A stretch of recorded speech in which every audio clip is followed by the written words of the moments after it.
Good morning, everyone. See, Michael, my father, me, Tommy.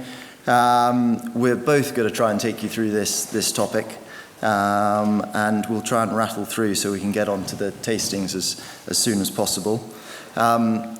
Just like to say thank you to Nicholas. I don't think he's here now, but thank you, Nicholas, for asking us to speak here. We've been coming here for all the 6 years, and it really is. It's getting better and better. Very honoured to be asked to speak here. Just before we move on, we did bring a stick and sieve from Macedonia, which is actually that one in the photo there. We're going to leave it in the corner of the room. Please feel free to have a look, take photos, whatever it may be, and try and imagine it full of juniper and walking up a hill in Macedonia at 35 degrees. It's quite impressive what these guys do, and you'll see it later on. We've got a sort of short video of them actually using it out there. And also there is a Angelica root being passed around. This comes from the UK. You guys probably in your distillery see it in bags, processed, nice and clean. This is it in the raw form, unprocessed, and that was actually picked about sort of 2 weeks ago. So there's a bit of mud on it, but we've done our best job. So, right.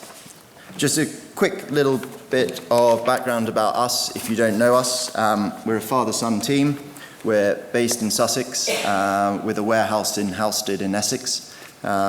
We supply international brands and craft distillers alike, and now across sort of 6 continents. We both travel extensively, buying direct from farmers, collectors, processors, bring it all into the UK, into our warehouse where we store and distribute it from there. We're also farmers as well. The Angelica is a perfect example. We also grow UK coriander, and we'll touch on that a little bit later as well. That's a mugshot of us in Macedonia.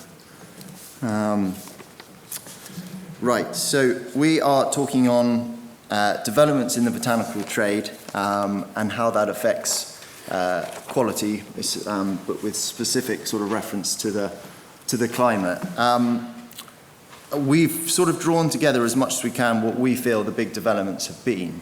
But I sort of put one caveat in, is that I don't think there's a one quality fits all for gin distillers. Gin distillers, you have your own things that you're looking for from each different botanical. We have lots of batches, lots of lots that are accepted by some and rejected by others, and there's no rhyme or reason why, but it's down to the distiller's discretion. So just sort of add that in, because there really isn't a one quality fits all. So I think Dad is going to do the first one. Thank you. Thank you for having me. The gin boom has seen a great demand on botanicals, as we understand, for both gin and then tonic products. But don't forget that it's also used considerably, most of them in things like beer, soap, shower gels, essential oils. So the demand on it is significant. I've been trading since 1971 and have worked in such countries as Belfast, Buenos Aires, Toronto, Rotterdam. Sorry, those are cities, not countries. And what I've been doing all that time is building relationships with family businesses such as us, and working with them. They need to sell their products, and we need to find the right products. In the old days, there were about 15 distilleries.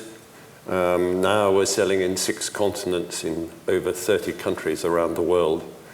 One weekend we had new inquiries from British Virgin Islands, Seychelles, Angola, Uganda, and Ethiopia, all in 2 days. The increased demand has put pressure, and if you think that for citrus it takes at least 5 years for the tree to come to fruition, juniper, it takes 8 years. And I would emphasize again what Tommy has just said, is that one of the questions we get asked often is, what is the best grade of juniper? There isn't one. The distillers here know what is the best grade for them. Also, just to talk for a moment about the panic stories that you read in the press that are we going to have enough junipers to make gin?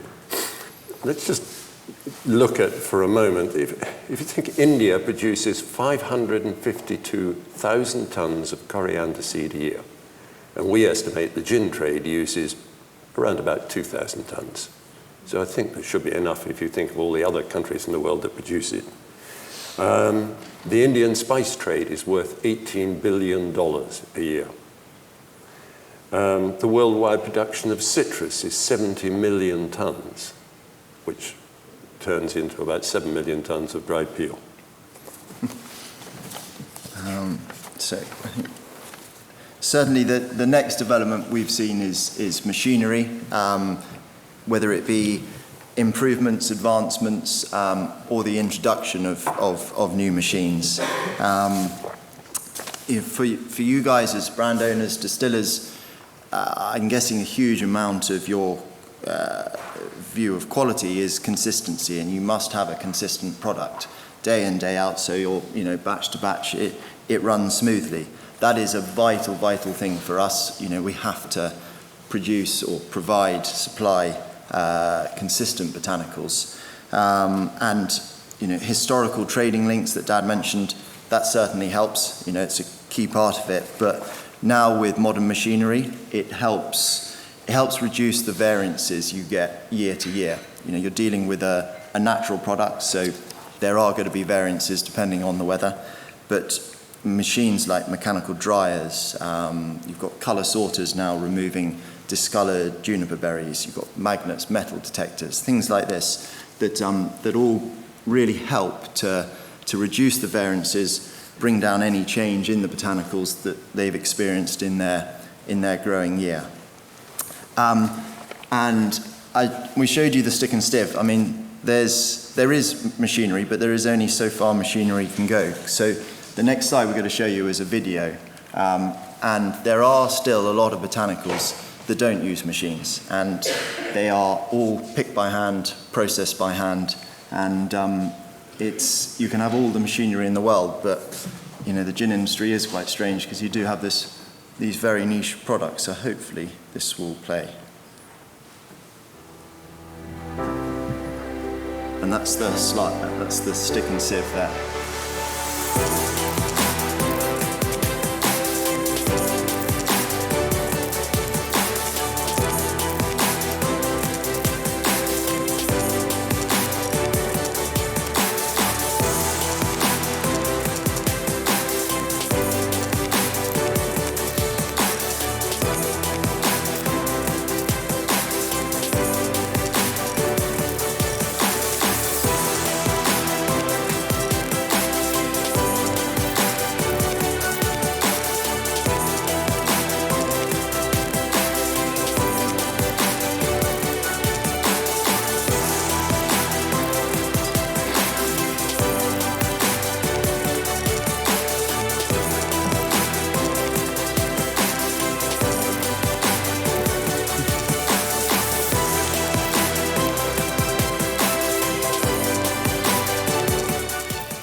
And so, on that, I hope that video highlights just there is a huge amount of human element to botanicals.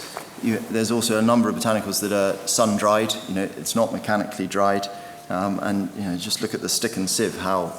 Yes, there have been advancements in machinery, but there is still a lot of botanicals that are done by hand, picked by hand, and processed by hand. And so I think the next one we've identified is.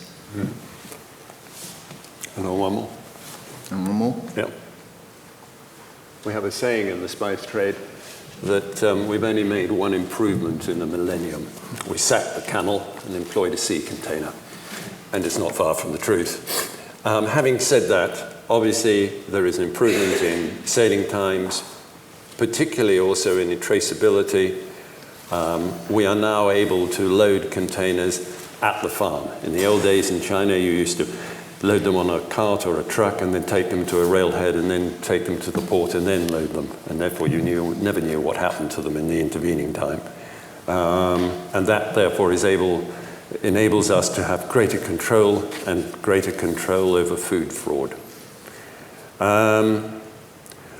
Also, we need expert in the port in the form of forwarding agents to actually help us move the goods through. We have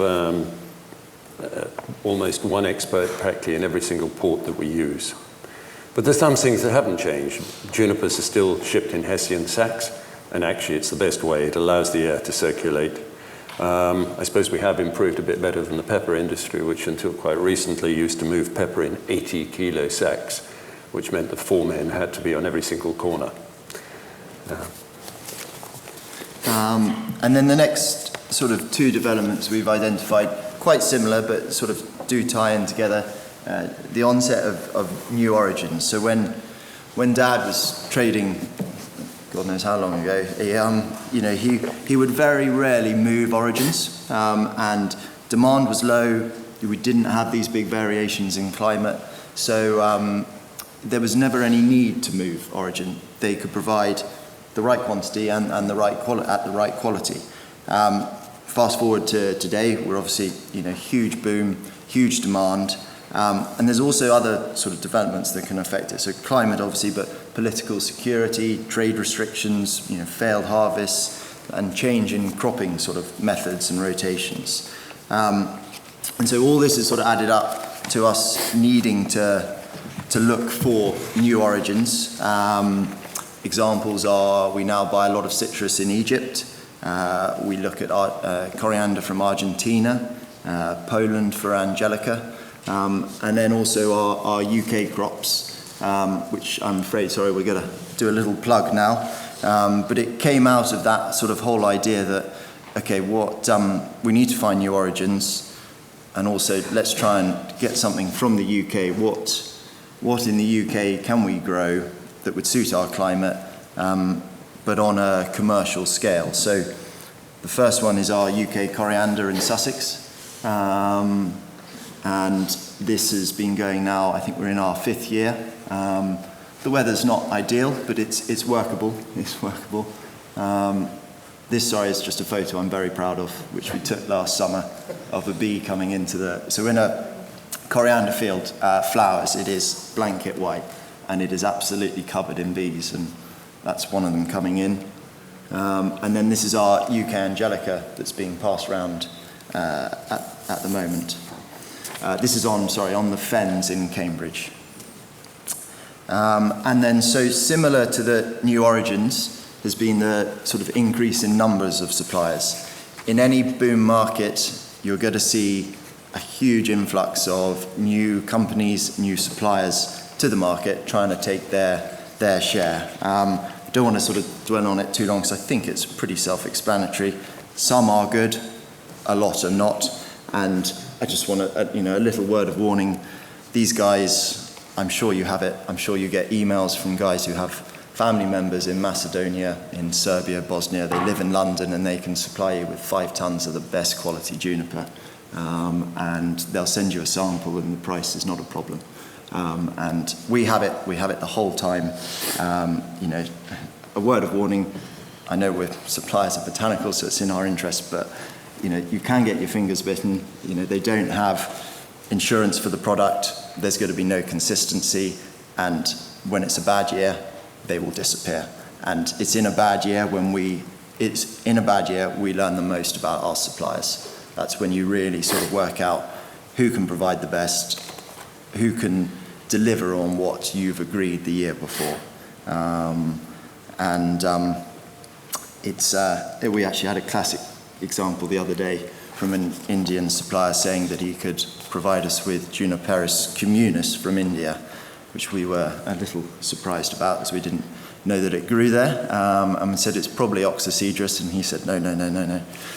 Fine. So after a lot of toing and froing, we got the sample in, and it was Juniperus oxycedrus. And to make matters worse, it was completely infested as well. So really helpful. And then I think. That's the orris root growing in Morocco. But then there are, of course, political changes which stopped the supply. We always used to get our licorice from Syria, not any longer. Saffron from Iran is also very difficult.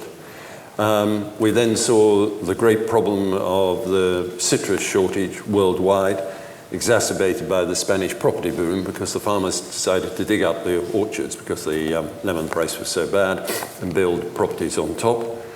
In the old days, 4 lemons cost 25 euro cents. Now 1 lemon costs 25 euro cents. And also we're seeing an increasingly number of new botanicals being used and called for. And also there's the complexity of getting them in here, and we have to mention Brexit, and I'm sure you'll be asking questions after about that.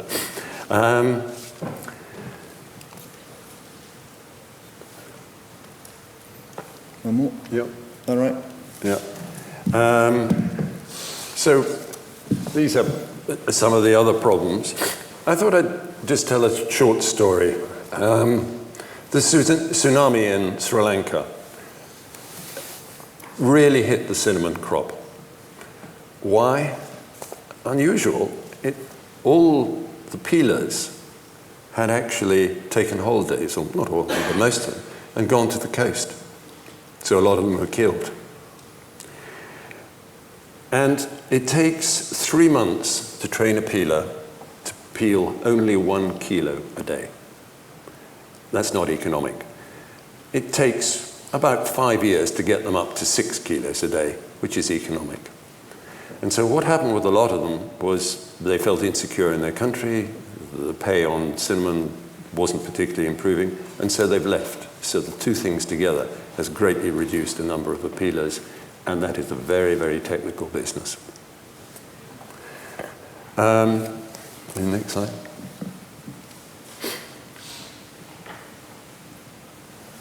Quality control measures, we talked about those, but here is a summary of them. I don't think there's much more that I can add to that.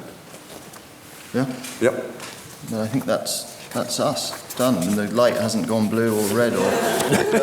Is that all right? Have we? Great, well, just say thank you very much, for...